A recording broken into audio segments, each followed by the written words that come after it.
तो आज हम एक्सप्लेन करने वाले हैं हाल ही में आई सीरीज ओम काली जय काली के सारे एपिसोड्स को, जो कि आपको जरूर पसंद आएंगे। इसलिए वीडियो को भी लाइक कर दीजिए। हम चलिए कहानी शुरू करते हैं। तो एपिसोड 1 की शुरुआत में हम एक कपल नीला और वर्गीस को भागता हुआ देखते हैं। तब एक बूढ़ी औरत दुरई नाम के आदमी को इशारे से बताती है कि वो दोनों यहीं बस में हैं। इसके बाद वहाँ दुरई और उसके लोग आकर नीला और वर्गीस पर हमला कर देते हैं, पर वर्गीस नीला को तो वहाँ से भगा देता है और खुद इन लोगों से भिड़ जाता है। तब गुस्से में आकर दुरई वर्गीस को तो मार डालता है। वहीं नीला के पीछे दुरई के 2 गुंडे पड़े हुए थे। तब नीला जैसे तैसे उन गुंडों से लड़ती है और एक के बाद एक नीचे खाई में गिरकर मारे जाते हैं। यहाँ हमें ये भी पता चलता है कि नीला प्रेग्नेंट है और इतना सब कुछ होने के कारण वो वहीं पर बेहोश हो जाती है। फिर थोड़ी देर में हम एक ग्रुप को देखते हैं जो माता की पूजा के लिए उसी जंगल में आए थे। तभी उन्हें नीला बेहोश मिलती है तो वो उसे अपने साथ उठाकर ले आते हैं, ये सोचकर कि माता ने ही हमें इसकी मदद के लिए भेजा होगा। और वहाँ दुरई अभी भी नीला का ही पता करवा रहा था कि मुझे उसे किसी भी हाल में मारना होगा। अब हमें यहाँ से कई साल बाद का सीन दिखाया जाता है, जहाँ सीरीज की शुरुआत में जो बूढ़ी औरत थी और उसका नाम था कथाड़ी, वो अभी भी नीला की फोटो दिखाकर उसका पता कर रही थी, पर उसे कुछ भी पता नहीं चलता। फिर कथाड़ी सीधा दुरई को कॉल करके कहती है कि मेरी बेटी की शादी होने वाली है, इसलिए मुझे थोड़े पैसे चाहिए होंगे। तब हमें समझ आता है कि असल में दुरई ने कथाड़ी को कहा था कि अगर तुम नीला और उसके बच्चे के बारे में मुझे बता दोगी तो मैं तुम्हें काफी सारे पैसे दूंगा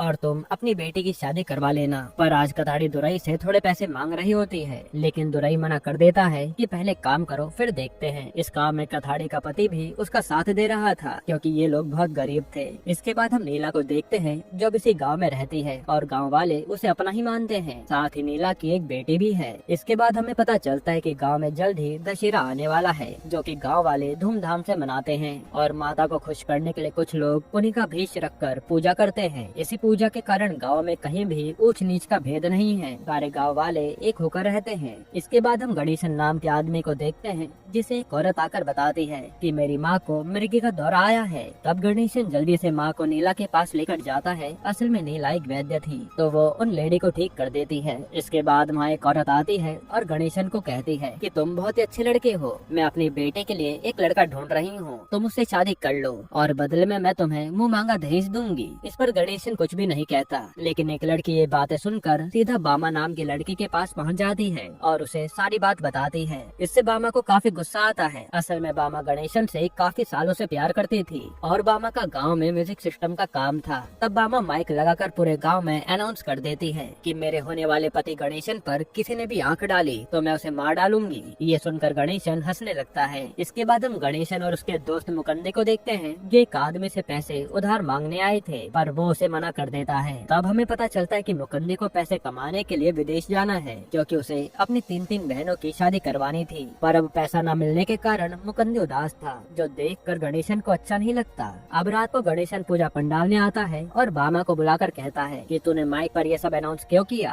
पागल हो गई है क्या? जिस पर बामा गणेशन से कहती है कि मुझे तुमसे शादी करनी है बस, और इसके लिए मैंने करीब 75,000 रूपए जमा कर रखे हैं, हमारी शादी धूमधाम से होगी। पैसों का नाम सुनकर गणेशन कहता है कि मेरे पास भी 25,000 रूपए पड़े हैं, अगर तो 75,000 रूपए मुझे दे दे तो हम मुकंदी को विदेश भेज देंगे और वो वहाँ से आकर हमें पैसे लौटा देगा। जो सुनकर बामा टेंशन में आ जाती है कि अब मैं धूमधाम से शादी कैसे करूंगी, लेकिन गणेशन कहता है कि तू पैसे देगी तो हम दशहरे के बाद शादी कर लेंगे। इस पर बामा तुरंत मान जाती है। इधर हम कथाड़ी और उसके पति को देखते हैं, जो नीला का पता करते करते उसी गाँव में आ गए थे, जहाँ पता चलता है कि नीला तो माता की पूजा में गई है। तब ये दोनों नीला को देखने मंदिर में पहुँच जाते हैं और सब कंफर्म करने के बाद कि ये लड़की नीला ही है। फिर यहाँ से निकलकर वो सोचने लगते हैं कि अब उन्हें पैसे मिल जाएंगे। तब कथाड़ी का पति दुरई को कॉल करके नीला का पता बता देता है, जिस पर दुरई कहता है कि पहले तो मैं तुझे 15,000 रूपए देने वाला था, पर अब मैं तुझे 20,000 दूंगा, बस तू जाकर नीला की बेटी को जान से मार दे। ये सुनकर कथाड़ी का पति डर जाता है, लेकिन पैसों का सोचकर वो कहता है कि चलो ठीक है, मैं ये काम कर दूंगा। फिर कथाड़ी का पति कथाड़ी से कहता है कि कल अपनी बेटी की सगाई है, ऐसा करो तुम चली जाओ, मैं यहाँ बच्चे को मारकर दुरई से पैसे लेकर सुबह तक आ जाऊंगा। ये सुनकर कथाड़ी चली जाती है और उसका पति नीला की बेटी को मारने चल पड़ता है। इसके बाद हम देखते हैं कि गांव के सब लोग दशहरा की तैयारी में बिजी थे। तभी वहाँ कथाड़ी का पति आता है। फिर थोड़ी देर बाद जब नीला घर जाने के लिए अपनी बेटी को ढूंढती है तो वो उसे कहीं भी नहीं मिलती। ये देखकर नीला के होश उड़ जाते हैं कि मेरी बच्ची कहाँ चली गई। अब बच्ची के गायब होने की बात सुनकर सारे गाँव वाले नीला की बेटी को ढूंढने लगते हैं, पर अब उन्हें वो कहीं भी नहीं मिलती। इसके बाद मुकंदे को एक बोरी नजर आती है जिसमें से खून बह रहा रहा था। ये देखकर वो डर जाता है कि कहीं किसी ने बच्ची को मार तो नहीं दिया। यहीं पर एपिसोड 1 खत्म होता है। एपिसोड 2 की शुरुआत में हम देखते हैं कि कथाड़े का पति जैसे बच्चे को पत्थर से कुचलकर मारने वाला होता है, तभी उसे एक ट्रक उड़ा देता है और कथाड़े के पति की वहीं मौत हो जाती है। इसके बाद पुलिस वालों को उसी जगह पर बच्ची मिलती है और वो पता करके गणेशन और नीला को बुलाकर बच्ची सौंप देते हैं। तब जाकर नीला की जान में जान आती है। इसके बाद नीला गणेशन से कहती है कि मेरी बेटी को मारने के लिए जरूर मेरे भाइयों ने ही चाल चली होगी। फिर यहाँ से कहानी पास्ट में जाती है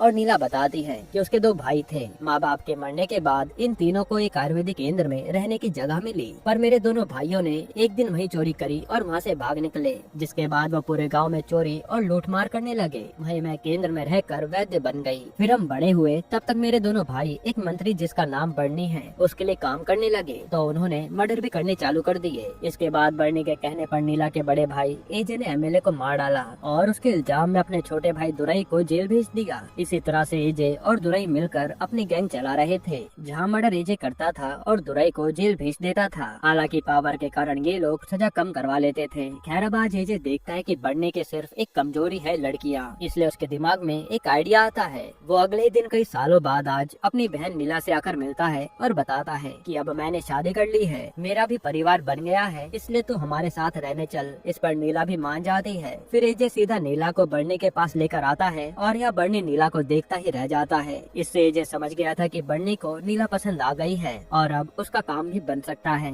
फिर रात को जब नीला एजे के घर पर होती है तो एजे आकर कहता है कि बर्नी भाई की मौत आ गई है, तो तुम वैद्य हो ना, चलो उनका इलाज कर दो। इस पर एजे की बीवी मना करती है कि नीला इतनी रात को कहीं नहीं जाएगी, पर एजे उसे ले जाता है। इसके बाद बर्नी के रूम पर नीला को भेजकर एजे बाहर ही इंतजार करने लगता है और आज इलाज करवाने के बहाने बर्नी नीला के साथ दुष्कर्म कर देता है, जो कि बाहर से एजे बेशर्मों की तरह सुन रहा था, मानो वो कोई हैवान हो गया हो जिसे पैसों के आगे किसी की भी नहीं पड़ी थी। इसके बाद एजे नीला को घर पर लेकर आता है तो नीला की हालत काफी ज्यादा खराब थी और वो कहती है कि मैं यहाँ से जा रही हूँ। इसी बात में नीला की भाभी भी उसका साथ देती है, लेकिन एजे तो इन दोनों को ही पीट देता है और बताता है कि आज बर्नी भाई मुझसे बहुत खुश हुए और उन्होंने एक प्रॉपर्टी मेरे नाम कर दी है। यानी एजे ने ये सब प्रॉपर्टी के लिए किया था। अब कुछ दिन ऐसे ही बीतते रहते हैं और नीला को एजे रोजाना बर्नी के पास भेजने लगा था उसे खुश करने के लिए। यहाँ नीला को लेने के लिए रोज बर्नी का ड्राइवर आया करता था जिसका नाम था वर्गीस, और रोजाना मिलने के कारण इन दोनों में बातें होने लगी और फिर ये दोनों प्यार में पड़ गए। हालांकि वर्गीस जानता था कि नीला के साथ क्या हो रहा है, पर डर के मारे वो कभी कुछ बोल नहीं पाया। इसी तरह से दिन बीत रहे थे। फिर एक दिन जब नीला को वर्गीस घर छोड़ने जा रहा होता है, तभी कार में बर्नी का आदमी थामू आकर बैठ जाता है और नीला से कहता है कि मुझे भी खुश कर दे।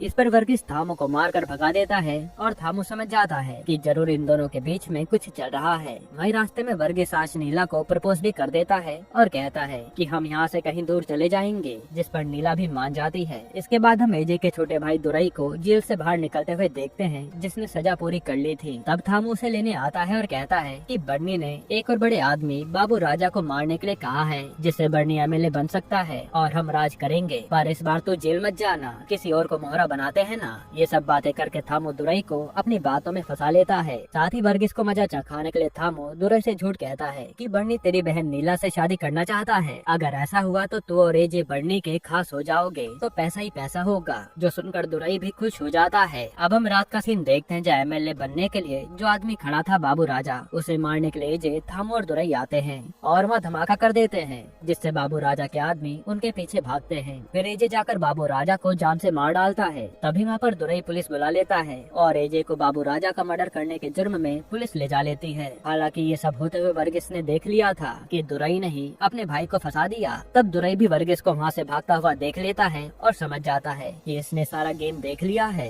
फिर वो आकर थामू से कहता है कि इस वर्गीस को रास्ते से हटाना होगा, वरना अगर इसने एजे को बता दिया कि इन सब में मेरा ही हाथ है तो वो मुझे जान से मार देगा। असल में यहाँ पे थामू ने ही दुरई को एजे के खिलाफ भड़का दिया था कि तू ही हर बार जेल जाता है, इस बार हम एजे को फंसाएंगे। तो दुरई ने ऐसा ही किया। फिर दुरई एजे के घर पर फोन करके पूछता है कि क्या नीला घर पर है, तो एजे की बीवी बताती है कि वो तो वर्गीस के साथ बर्नी के यहाँ चली गई है। जो सुनकर थामू और दुरई दोनों डर जाते हैं कि शायद वर्गीस ने नीला को सब बता दिया होगा। वहीं हम देखते हैं कि एजे की बीवी ने झूठ कहा था और वो नीला और वर्गीस से कहती है कि तुम दोनों यहाँ से दूर चले जाओ और अच्छे से रहो, वरना ये लोग तुम्हें जान से मार देंगे। अब अगले दिन एजे को मर्डर करने के जुर्म में जेल हो जाती है। वहीं दुरई आकर एजे से कहता है कि वर्गीस नीला को लेकर भाग गया है, अगर नीला बन्नी से शादी कर लेती तो आज हम बन्नी के खास रिश्तेदार बन जाते और वो हमारे लिए कुछ न कुछ जरूर करता। ये सुनकर एजे को बहुत गुस्सा आता है और वो कहता है कि पता लगाओ इन दोनों का। फिर थामू दुरई से कहता है कि हमें नीला और वर्गीस दोनों को खत्म करना होगा, कहीं ये मिलकर एजे को सच न बता दें कि तुमने ही उसे अंदर करवाया है। वहीं इधर हम नीला और वर्गीस को देखते हैं जो दूर कहीं गाँव में रहने लगे थे और समय ऐसे ही बीत जाता है जहाँ नीला प्रेग्नेंट हो जाती है और सब कुछ अच्छा चल रहा था। फिर एक दिन नीला अपनी भाभी को कॉल करके बताती है कि मैं माँ बनने वाली हूँ, जो सुनकर वो बहुत खुश होती है। लेकिन वहीं दुरई आ जाता है और भाभी नीला से पूछ लेती है कि वो लोग कहाँ हैं। फिर ये सब वो दुरई को भी बता देती है। असल में दुरई ने एजे की बीवी को अपने झांसे में कर लिया था। इधर नीला वर्गीस को बताती है कि मेरी भाभी से बात हुई थी और मैंने उन्हें इस गाँव के बारे में बता दिया। ये सुनकर वर्गीस कहता है कि हमें किसी से बात नहीं करनी चाहिए थी और वो दुरई जरूर यहाँ आता ही होगा। ये कहकर वो लोग यहाँ से भागने लगते हैं। जिसके बाद वही सीन आता है जो हमने सीरीज की शुरुआत में देखा था, जहाँ दुरई और उसके गुंडे इन दोनों को मारने आते हैं और वर्गीस तो मारा जाता है लेकिन नीला बच जाती है। अब प्रेजेंट में ये सारी कहानी सुनकर गांव वाले नीला को दिलासा देते हैं कि चाहे कुछ भी हो जाए हम तुम्हारे साथ हैं। वहीं अगले दिन कथाड़ी के घर पर उसकी बेटी की सगाई थी तो वो अपने पति का इंतजार कर रही होती है कि वो पैसे लेकर आ जाएं बस, पर वो तो आते ही नहीं और यहाँ लड़के वाले सगाई तोड़कर चले जाते हैं कि पहले दहेज का आधा पैसा दो तभी बात आगे बढ़ेगी। ये देखकर कथाड़ी रोने लगती है। इधर दुरई और थामू एजे से आकर जेल में मिलते हैं और बताते हैं कि हमने नीला की बेटी को मरवा दिया, अब बस नीला बची है, वो भी मारी जाएगी। असल में एजे तो बस यही समझता है कि नीला अगर वर्गीस के साथ ना भागती तो आज बन्नी की बेबी होती और ये लोग बन्नी के खास रिश्तेदार बन जाते, पर ऐसा हो नहीं पाया। इसके बाद हम गाँव में दशहरे का उत्सव देखते हैं। तभी एक आदमी थामू को कॉल करके बताता है कि नीला की बेटी अभी जिंदा है, बल्कि कथाड़ी का पति मारा गया। ये सुनकर थामू हैरान हो जाता है। तभी वहाँ कथाड़ी आती है और कहती है कि मेरे पति कहाँ है, मुझे मेरी बेटी की शादी के लिए पैसा चाहिए। जिस पर दुरई बताता है कि तेरा पति तो मारा गया, साथ ही वो उसे वहाँ से बिना पैसे दिए भगा देता है कि जब काम ही पूरा नहीं हुआ तो पैसे किस बात के। ये सब सुनकर कथाड़ी खूब रोती है कि ना तो पैसे मिले और उसका पति भी मारा गया। वहीं दुरई आज अपने आदमियों से कहता है कि हमें नीला को मारना होगा। अब रात को सब लोग देवी की पूजा में इकट्ठा होते हैं। तभी वहाँ दुरई के लोग नीला और उसकी बेटी पर हमला कर देते हैं। तब बामा उन्हें बचाने आती है,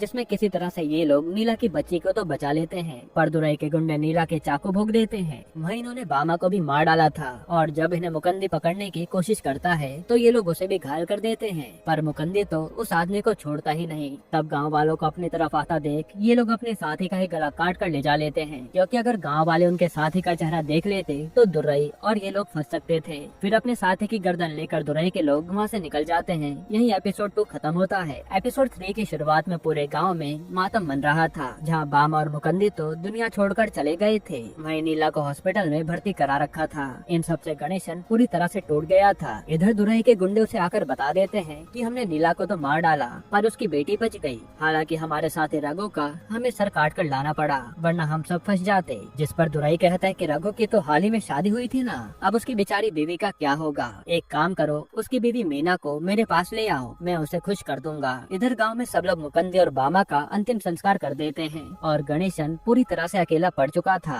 क्योंकि वो तो कुछ ही दिनों में बामा से शादी करने वाला था। इसके बाद गणेशन को मुकंदी की माँ आकर वो पैसे देती है जो उसने मुकंदी को दिए थे विदेश जाने के लिए, लेकिन गणेशन वो पैसे उन्हें दे देता है कि इसे आप अपनी बेटी की शादी करवा देना। तभी गणेशन के पास गाँव के लोग आकर बताते हैं कि ये काम नीला के भाई ने ही करवाया था और जिन लोगों ने हमारे साथियों को मारा है वो कल पुलिस में जाकर सरेंडर करने वाले हैं ताकि उन्हें सजा कम मिले। ये सुनकर गणेशन कहता है कि हम कोर्ट के बाहर ही उन लोगों को जान से मार डालेंगे, जो सुनकर गांव के कुछ लोग तैयार हो जाते हैं। वहीं नीला को जब इस बारे में पता चलता है तो वो बहुत रोती है कि उसके कारण बामा और मुकंदी मारे गए। इधर रघु की पत्नी मीना को दुरई के लोग बहाने से लेने आते हैं, ये कहकर कि रघु ने तुम्हें बुलाया है। तब मीना भी उनके साथ चली जाती है। यहाँ रात को गणेशन गाँव के कुछ लोगों को इकट्ठा करता है और उन लोगों को मारने निकल जाता है कि अब बदला तो लेकर रहूंगा। तभी वहाँ हॉस्पिटल से नीला आती है और वो कमरे में अपनी जान देने की कोशिश करती है, जिसे तुरंत गणेशन बचा लेता है और कहता है कि हम में से आप कोई जान नहीं देगा, बल्कि हम बदला लेंगे। जो सुनकर नीला भी कहती है कि मैं भी तुम्हारे साथ चलूंगी। तब पहले तो गणेशन मना करता है, लेकिन नीला कहते कि उन लोगों का चेहरा मैंने देखा है, इसलिए मुझे चलना होगा। तो गणेशन भी मान जाता है। इधर दुरई के दूसरे घर पर मीना को लाकर ये लोग उसके हाथ पैर बांध देते हैं और फिर बताते हैं कि रघु तो मारा गया और दुरई भाई तुझे अपने पास रखना चाहते हैं। जो सुनकर मीना रोने लगती है और अब वो यहाँ से भाग भी नहीं सकती। फिर अगले दिन गणेशन और उसके साथी कोर्ट के बाहर आकर खड़े हो जाते हैं उन लोगों को मारने के लिए। तभी वहाँ पर पर वही लोग आते हैं सरेंडर करने के लिए। लेकिन नीला बताती है कि ये दूसरे लोग हैं जो इस केस में सरेंडर करने आए हैं, यानी इनका आना यहाँ व्यर्थ रहा। वही नीला को कथाड़ी दिखती है जो वकील से लड़ रही थी कि दुरई से मेरे पैसे दिला दो, पर वकील तो वहाँ से चला जाता है। इसके बाद ये लोग कथाड़ी को अपने साथ ले जा लेते हैं और कथाड़ी बताती है कि मैंने अब तक जो कुछ भी किया पैसों के लिए किया था, क्योंकि मेरी बेटे की शादी अटकी हुई है। जिसको रोता हुआ देखकर नीला अपने कंगन उसे दे देती है कि ये तुम्हारी बेटी के काम आएंगे। इसके बाद कथाड़ी अपने एक आदमी से दुरई का पता करवाती है ताकि गणेशन और उसके लोग उसे मार सके। असल में अब कथाड़ी भी दुरई से अपना बदला लेना चाहती थी। इधर हम थामू और दुरई को देखते हैं और हमें समझ आता है कि दुरई जो कुछ भी करता है वो थामू के कहे अनुसार ही करता है, क्योंकि उसे एमएलए बनना है। इसके बाद अब दुरई के अड्डे का पता करके गणेशन के लोग वहाँ पहुँच जाते हैं। हालांकि तब तक दुरई तो चला गया था, पर वहाँ थामू था। तभी नीला गणेशन से कहती है कि क्यों ना हम दुरई से जाकर मुकंदी के परिवार के लिए मदद मांग लें, क्योंकि उन्हें पैसों की जरूरत है और हम चाहकर भी दुरई और उसके आदमियों को मार नहीं पाएंगे। ऐसे में हम उन्हें कहेंगे कि हम उसके बारे में सब जानते हैं, तो शायद वो डर के मारे हमें पैसे दे देगा। जिस पर गणेशन तो नहीं मानता, पर बाकी के साथी मान जाते हैं। फिर वहाँ गणेशन का साथी पानी और अन्ना जाकर थामू से मिलते हैं और कहते हैं कि हमें सब कुछ पता है कि आपके लोगों ने ही हमारे गांव में हत्या की थी, पर हमें अब बदला नहीं लेना, बस थोड़े पैसे दे दीजिए ताकि हमारे साथी का भला हो जाए। साथ ही पानी फ्लो फ्लो में बता देता है कि ये सब हमें नीला ने बताया है कि ऐसा ही करना चाहिए, वो तो वैसे भी दुरई की बहन है ना। अब नीला का नाम सुनकर थामू हैरान हो जाता है कि ये जिंदा है। फिर वो अपने आदमियों से उन पर अटैक करने को कहता है। तभी आकर गणेशन और उसके साथ ही बाकी सभी लोगों से भिड़ जाते हैं, पर एक कमरे में जाकर इन्हें पता चलता है कि यहाँ तो बन्नी भी है जो आज किसी लड़की के साथ मजे कर रहा था। तब पानी बताता है कि यही है वो जिसने नीला की जिंदगी खराब कर दी है।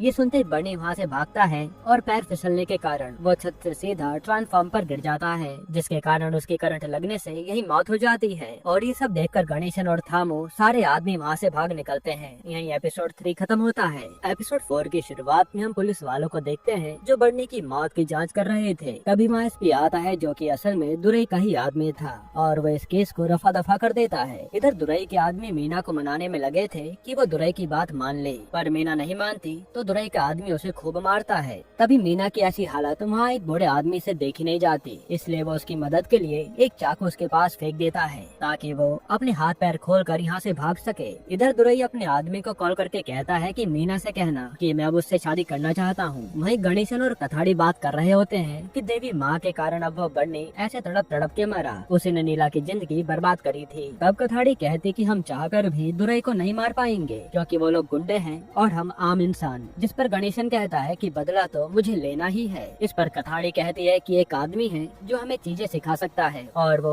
उसी आदमी के पास गणेशन और अपने साथियों को लेकर जाती है। वहीं इन लोगों ने नीला को अपने गांव वापस भेज दिया था ताकि वो सेफ रहे। फिर यहाँ कथाड़ी के कहने पर वो आदमी गणेशन और उसके साथियों को ट्रेनिंग देने लगता है ताकि ये लोग किसी भी इंसान को मार सके। इधर थामू और दुरई आकर एजे को बताते हैं कि वो नीला अभी भी जिंदा है और उसका साथ कुछ गाँव वाले दे रहे हैं। तभी एजे कहता है कि अब बढ़ने के बाद हमारा एमएलए बनना आसान होगा, लेकिन मैं तो जेल में हूँ इसलिए मैं नहीं बन पाऊंगा। तब थामू कहता है कि दुरई को बनवा देंगे, लेकिन एजे मना कर देता है कि ये तो गुंडा है। फिर वो कहता है कि मेरा बेटा अरुण जल्द ही विदेश से आने वाला है और उसके जन्मदिन पर हम उसे एमएलए के लिए खड़ा करेंगे। जो सुनकर दुरई को काफी गुस्सा आता है कि मेरी कोई औकात ही नहीं है। यहाँ गणेशन और उसके साथी अभी भी अपनी तैयारी में लगे हुए थे। इसके बाद दुरई आकर एजे की बीवी को बताता है कि एजे मुझे नहीं बल्कि अरुण को एमएलए बनाना चाहता है। जो सुनकर एजे की बीवी कहती है कि ये भी तो अच्छा ही है, मेरा बेटा बनेगा तो अच्छा ही रहेगा। फिर यहाँ रिवील होता है कि अरुण एजे का नहीं बल्कि दुरई का ही बेटा है और एजे को लगता है कि वो एजे का बेटा है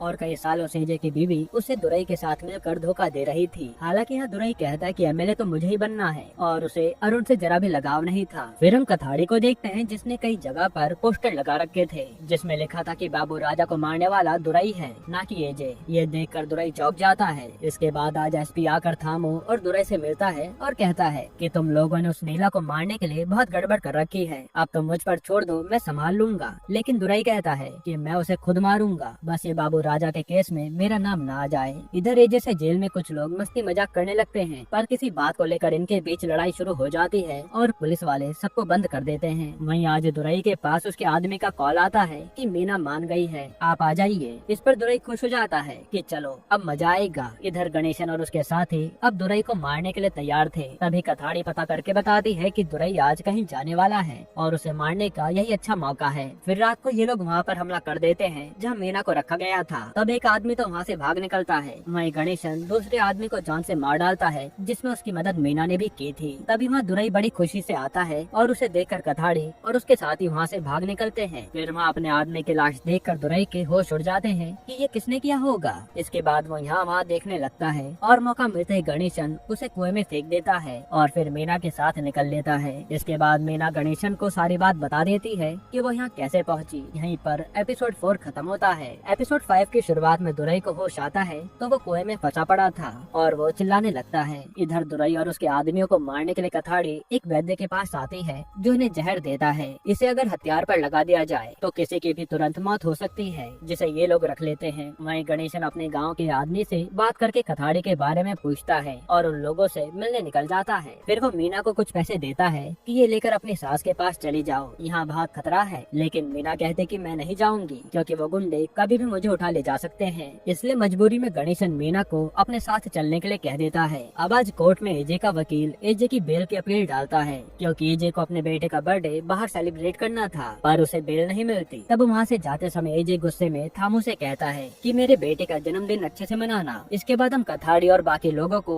एक जगह पर देखते हैं जहाँ ये लोग दुरई को मारने की प्लानिंग कर रहे थे। तभी वहाँ दुरई के आदमी उन पर अटैक कर देते हैं क्योंकि ये लोग भी उन पर नजर रखे हुए थे। तब यहाँ लड़ाई शुरू हो जाती है और कथाड़ी बाकी लोगों के साथ मिलकर वहाँ सारे गुंडों को मार डालती है। हालांकि इस लड़ाई में नगिनी घायल हो गई थी और वो कहीं निकल जाती है और एक गुंडा इनके हाथों से बचकर निकल जाता है। इसके बाद जब गणेशन और मीना कथाड़ी के पास ही जा रहे थे तभी उन्हें रास्ते में नगिनी मिलती है जिसकी हालत खराब थी। तो गणेशन उसे हॉस्पिटल लेकर जाता है और उसका इलाज होता है। फिर जब नगिनी को होश आता है तो यहाँ मीना और नगिनी बात करते हैं। तब मीना को पता चलता है कि उस रात दशहरे में उसी के पति ने गणेशन की लवर और उसके दोस्त को मार डाला था, जिसके बदले के लिए ये लोग भटक रहे हैं। ये सुनकर उसे बहुत दुख होता है और वो अपनी जान देने के लिए चली जाती है कि मैं ऐसे सिचुएशन में नहीं रह सकती। तब गणेशन आकर उसे रोकता है और मोटिवेट करता है ताकि वो अपनी जिंदगी आगे अच्छे से जिए। इधर दुरई की आवाज वहीं का आदमी सुन लेता है तो दुरई उसे कहता है कि मुझे बाहर निकाल दे, मैं तुझे सोने की चैन दूंगा। तब लालच में आकर वो उसे बाहर निकाल देता है। तब बाहर आते ही वो उसे चाटा मार कर भाग जाता है,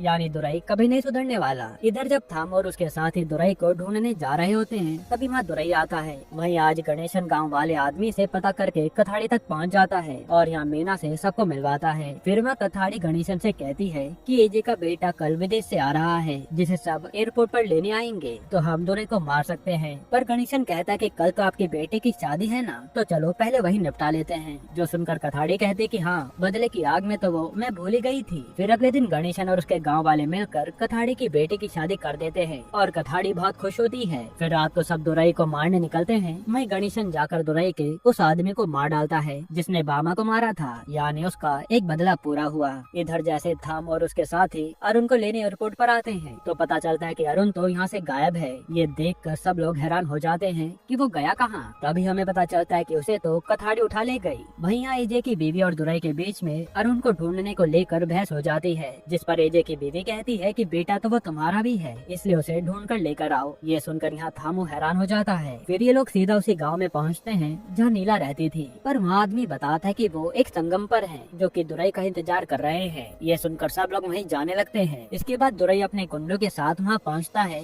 तो वहाँ गाँव वाले पहले से ही तैयार खड़े थे। तब वहाँ अरुण भी आता है और कहता है कि दुरई तूने ही मेरे बाप को पुलिस के हवाले किया था ना, मुझे नीला बुआ ने सब बता दिया है। जो सुनकर दुरई अरुण को अपने पास आने के लिए कहता है। असल में अब दुरई ने सोच लिया था कि वो गाँव वालों के साथ अरुण को भी मार डालेगा ताकि ये सच ही दफन हो जाए, पर वहाँ गणेशन उस पर हमला कर देता है और यहाँ लड़ाई शुरू हो जाती है। उसी समय मौका पाकर थामू वहाँ से निकल लेता है और लड़ाई में नीला बुरी तरह जख्मी हो गई थी। हालांकि तभी गुस्से में आकर अरुण दुरई को ही पत्थर से कुचलकर जान से मार डालता है। फिर थोड़ी देर में वहाँ पर पुलिस का सायरन सुनाई देता है और गांव वाले वहाँ से नीला को लेकर निकल जाते हैं, जिनके साथ अरुण भी था। इसके बाद अगले दिन थाम और एसपी आकर एजे से कहते हैं कि अरुण गायब है, वहीं दुरई की मौत हो चुकी है। जो सुनकर एजे टेंशन में आ जाता है कि मेरा बेटा पता नहीं किस हाल में होगा। फिर एजे सोच लेता है कि वो उस पूरे गाँव को ही खत्म कर देगा जिसने अरुण को किडनैप किया और नीला को बचाने की कोशिश की। यहीं पर यह सीरीज खत्म होती है। दोस्तों, आपको ये सीरीज कैसी लगी हमें कमेंट में जरूर बताइएगा।